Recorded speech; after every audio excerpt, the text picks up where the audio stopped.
She laughed when she called me ugly. Her friends joined in like it was a comedy sketch, but only one of us was acting.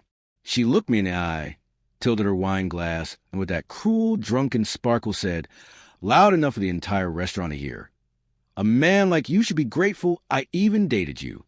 Then she stood up, hair perfect, back straight, heels clicking like gunshots. She didn't glance back. Her friends followed, stifling giggles behind manicured hands. I sat there, still quiet, humiliated, with the check in front of me. For appetizers, 3 bottles of wine, a steak she didn't finish, dessert she didn't touch. I didn't flinch. I didn't chase. I simply reached for my wallet, left a generous tip, and smiled, because she thought that moment was the end. But it was the beginning. 2 years ago, I met Mira at a networking event. She was magnetic, sharp tongue, sharper smile. Everyone noticed her, but she noticed me. Or maybe she noticed what I could give. I was a software consultant. Steady income, low profile, no drama. She used to call me Staple.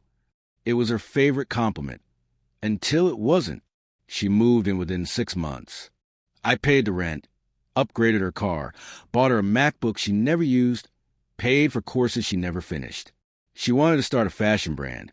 I bought her the domain. She said she loved how I looked at her. I didn't realize she meant how no one else did. The signs came quiet, like rot beneath floorboards. Her phone always flipped face down when I walked by. She stopped saying goodnight. Her lipstick changed, then her perfume, then her passwords. She didn't argue anymore. That was the worst part. She just disengaged, like I was a background object in the curated image she was building. Then came the comments. "You wouldn't understand. I wish you had more edge. My friends think you're sweet. Sweet like a puppy. Like something you put down when it gets old." That night at the restaurant, I finally understood. She wasn't just breaking up with me. She was announcing it. She wanted an audience. She wanted witnesses. Fine. I gave her more than she asked for. I gave her a show. Revenge doesn't begin with rage. It begins with silence. For the next 6 weeks, I stayed in the shadows of her digital life. She never changed her iCloud credentials. Rookie mistake. I found the texts, the photos, the hotel receipts.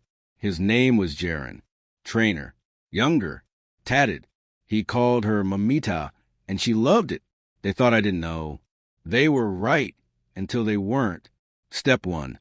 I moved out quietly. Told her the landlord needed to fumigate. She barely looked up from her phone. I canceled the lease the next day. Apartment was in my name. Step 2.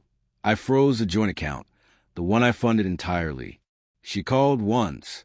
I didn't answer. Then I filed a chargeback on her last business loan, a designer shopping spree in Dubai disguised as inventory. My bank smiled. Fraud is easy to prove when you're the only one with income. Step 3. I made one phone call. To her real investor, her father, the man who trusted me to keep her grounded. I sent him a folder. Screenshots, receipts, timeline, no commentary, just facts.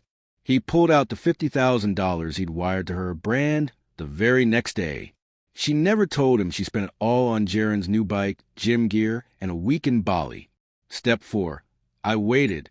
This morning, I woke up to 84 missed calls. She didn't leave a voicemail. Just text, "Can we talk? What did you do? You ruined Demi?" That last one made me chuckle. She never once asked why. We met for coffee. Neutral ground.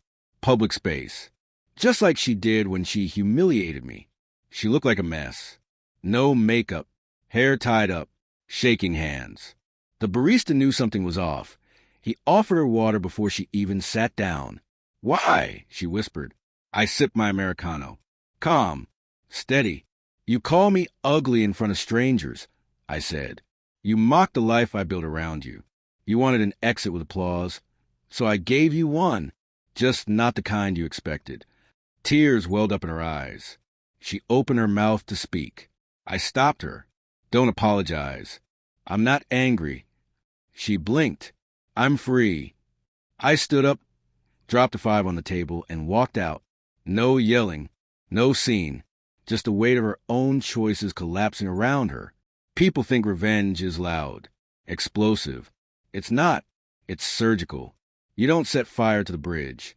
You remove the bolts one by one until it collapses under the illusion they believed was solid.